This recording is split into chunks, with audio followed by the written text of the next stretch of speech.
అయితే ఇక్కడ ఉద్దేశపూర్వకంగా అన్నారు అనకపోయినా కూడా ఆర్యులు ద్రావిళ్ళకి మధ్య జరిగిన ఒక చిన్న ఇదిగా పోరుగా అనుకోవచ్చా దీన్ని? అంటే అగ్రకుల దురహంకారం కొంత దేశవ్యాప్తంగా కూడా పెచ్చుమీరిపోతోందని ఒకవైపు, ఇంకోవైపు బ్రాహ్మణులని అణగదొక్కేస్తున్నారు అని ఇంకోవైపు రెండు వాదాలు నడుస్తున్నాయి. మీకేమనిపిస్తుంది? అంటే ఇప్పుడు ఏ వాదమైనా కానీ ఇవాళ రాజకీయపరమైన రంగే తప్ప ఇంకోటేం కాదు.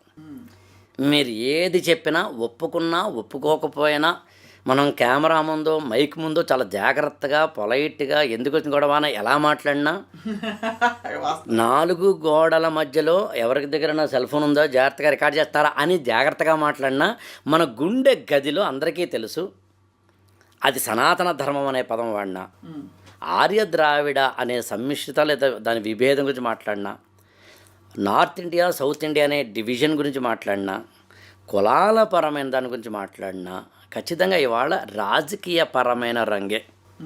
రాజకీయం అనేది ఎప్పుడైతే వచ్చిందో ఎంటర్ అయిందో అది ఖచ్చితంగా అసలైన స్వరూపాన్ని మాత్రం ఇవ్వలేదు. బట్ ఎండ్ పాయింట్ మాత్రం ఏంటంటే భాషాపరంగా అయినా రూపపరంగా అంటే కళారూపపరంగా అయినా మామూలు నిత్య జీవితంలో అయినా ఒక వ్యక్తి ఇంకొక వ్యక్తిని ఏదో ఒక పాయింట్ మీద మాత్రం కించపరచకూడదు, హానిపరచకూడదు, దోపిడీ చేయకూడదు. అది కంపల్సరీ చేయాలి. కానీ నిజానికి అంటే ఈ సబ్జెక్ట్ని ముగిస్తూ కస్తూరి గారు గతంలో మీరు తెలుగువారే కదా కాబట్టి తెలుగువారిని ఏమీ అనద్దు అనే చందంగా అన్నట్టుగా మరికొంతమంది దాన్ని అది ఆవిడ కూడా అది ఎక్స్ప్లెయిన్ చేశారండి. ఆవిడ కూడా అదే అంటున్నారు. నేనేమి తెలుగువారిని కించపరిచినట్టు మాట్లాడలేదు. నేను చెప్పింది తమిళనాడులో ఉన్న రాజకీయ నాయకులు ముఖ్యంగా అధికార వర్గాల్లో ఉన్నవారు ఎవరైతే కొన్ని కువ్యాఖ్యలు చేస్తున్నారో వాళ్ళకి నేను చెంపపెట్టులా మాట్లాడాను. కాంటెక్స్చువల్గా ఇందా మీరు చెప్పినట్టు కాంటెక్స్చువల్గా చూడండి. ఈ కాంటెక్స్లో ఒక విషయం, మీరు హిస్టరీ దిట్ట కాబట్టి మీరు పాఠాలు చెప్తూ మీకు తెలియని విషయం ఉంటుందా అని ఒక ప్రశ్న కలుగు. లేదండి, అది చదువుకున్నాం అంతే. అంతేనండి, అది ఎక్కువ తెలిసినట్టే నేనే ఒప్పుకోను. కానీ కాదు సార్, ఇప్పుడు రకరకాల వాదాలు ఇప్పుడు భారతదేశంలోకి వచ్చేసాయి. సనాతన ధర్మం ఇప్పుడు కంప్లీట్గా అంటే అందరూ సనాతన ధర్మాన్ని భుజానికి ఎత్తుకుంటున్నారు. మొన్న చూశారు గత వారం అంతా కూడా అఘోరి మాత అనే ఒక ఆవిడ సనాతన ధర్మానికి ఒక ఆలయంలో జరిగిన పూజలు చేసుకునేవ్వలేదని, అన్యాయం జరిగిపోతుందని ఆవిడే. ఆ తర్వాత పెద్ద పెద్ద స్థాయిల్లో ఉండేవాళ్ళు సనాతన ధర్మం గురించి మాట్లాడుతున్నారు, ఆవిడే అదే మాట్లాడుతున్నారు. ఎలా చూస్తున్నారు సార్? మళ్ళీ మధ్యలో బౌద్ధ మతం, అలాగే ఇంకా మధ్యలో ఆర్ఎస్ ప్రవీణ్ కుమార్ గారు స్వేరోస్ అని చెప్పి మరొక వర్గాన్ని ప్రతినిధిగా ఉంటూ వచ్చారు. అలాగే ఇప్పుడు అంబేద్కరిజం అని ఇంకోటి వస్తుంది. సో ఇవన్నీ చూస్తే మీకు ఏమనిపిస్తుంది సార్? అంటే యాక్చువల్గా ఇక్కడ 3 పాయింట్లు ఉన్నాయండి. పాయింట్ నెంబర్ 1 ఏంటంటే ఏ వాదమైనా మంచి చెప్తుంది, ఏ మతమైనా మంచి చెప్తుంది. పుట్టినప్పుడు ఏది కూడా ఇతరులకు చెడ్డ చేయమని చెప్పేందుకు పుట్టదు. కులమైన, మతమైన, భాష అయినా, ప్రాంతమైన, వర్గభేదమైన ఏదైనా అది కాలక్రమంలో రూపాంతరం చెందుతూ ఉంటుంది. కాలక్రమంలో తన యొక్క మార్పులు చేర్పులు పొందుతూ ఉంటుంది. అంతవరకే. సనాతన ధర్మం అనే దానికి సంబంధించి చూసినప్పుడు ఈ మొదటి కోణంలో లాజికల్గా చూస్తే అసలు ఏది సనాతన ధర్మం?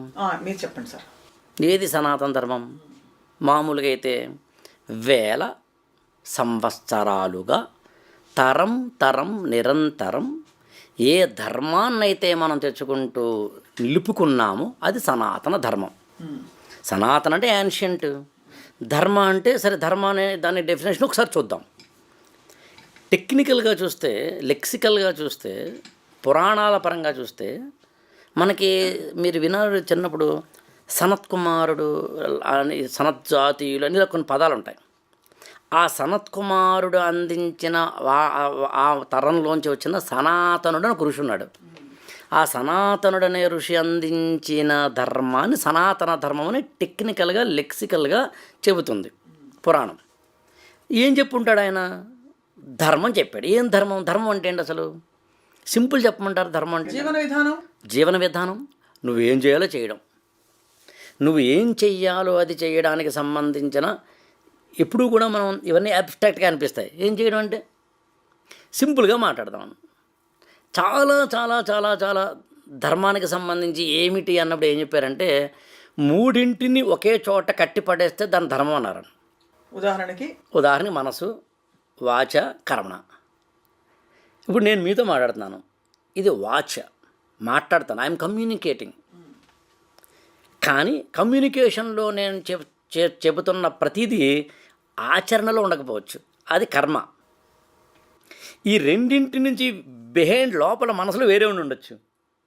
నా దగ్గర పళ్ళున్నాయి, అవతల వ్యక్తి కొనుక్కుంటున్నాడు, ఇది కుళ్ళిపోయిన పండని నాకు తెలిసి మనసు చెప్తున్నాయి కూడా అమ్మేస్తుంటే ఇది నేను అవతల వ్యక్తి అన్యాయం చేస్తున్నట్టే. అది అధర్మం, అది అధర్మం. అది అందుని విదురనీతిలో మహాభారతంలో అసలు ధర్మానికి ఏంటి నిర్వచనం అంటే ఏమన్నారంటే, ఏదైతే నీకు ఇతరులు చేస్తే బాధ కలుగుతుందో అది ఇతరులకు నువ్వు చేయకుండా ఉండడమే ధర్మం అన్నారు. అది బహుశా మనకి అంటే అన్ని మత గ్రంథాలలో కూడా ఇంచుమించు ఇదే చెప్తారు కదా. అన్ని మత గ్రంథాలు ఇంచుమించు ఇదే చెప్తాయి. చెప్పకపోతే అది మత గ్రంథం కాదు. ఓపెన్ చెప్తున్నాను నేను. చెప్పకపోతే ఇంక మత గ్రంథం అవుతుంది. మంచిని చెప్పనప్పుడు, వాళ్ళు నిజంగా మంచినే కనుక కలిగి ఉన్నప్పుడు, జీవన విధానంలోనే మంచిని ఏర్పరచుకున్నప్పుడు అదే సనాతన ధర్మం. అది ఇప్పుడు ఈ సనాతన ధర్మానికి డెఫినేషన్గా మనం చెప్పాల్సి వచ్చినప్పుడు అత్యంత ప్రాచీనమైందంటే కాలంతో పాటు మారుతాం కదా. కాలంతో పాటు మారుతున్న వాటిలో మనం ఇవాళ గుడికి వెళ్ళడం, ఆచార వ్యవహారాలని పాటించడం, సంప్రదాయాలని గౌరవించడం, పూజలు, వ్రతాలు, పునస్కారాలు చేయడం, ఇవన్నీ ఆ సనాతన ధర్మం యొక్క ఎగ్జిబిషన్స్. ఎగ్జిబిషన్ అంటే ప్రదర్శనలు అనే పదంలో వాడలేదు నేను. అదే అంటే వాటి యొక్క ఎక్స్ప్రెషన్స్, భావ వ్యక్తీకరణలు. నేను మీ ఇంటికి వచ్చాను, మీకు నా మీద ఉన్న గౌరవాన్ని ఎలా చూపిస్తారు? మీ మీద గౌరవం ఉందండి అనడానికి కాఫీ ఇవ్వడం, కుర్చీ ఆఫర్ చేయడం, కూర్చోమనడం, ఏసీ వేయడం, XYZ అంటే you are giving all your emotions are the respects through your doings అంటాం. కర్మల ద్వారా చూపిస్తున్నాం మనం. అందుకని వ్రతాలు, పూజలు, పునస్కారాలు, పెళ్ళిళ్ళు ఎక్కడైనా సరే సనాతనంగా వచ్చిన ఆచార సంప్రదాయాలని కనుక నువ్వు పాటిస్తే అది సనాతన ధర్మం.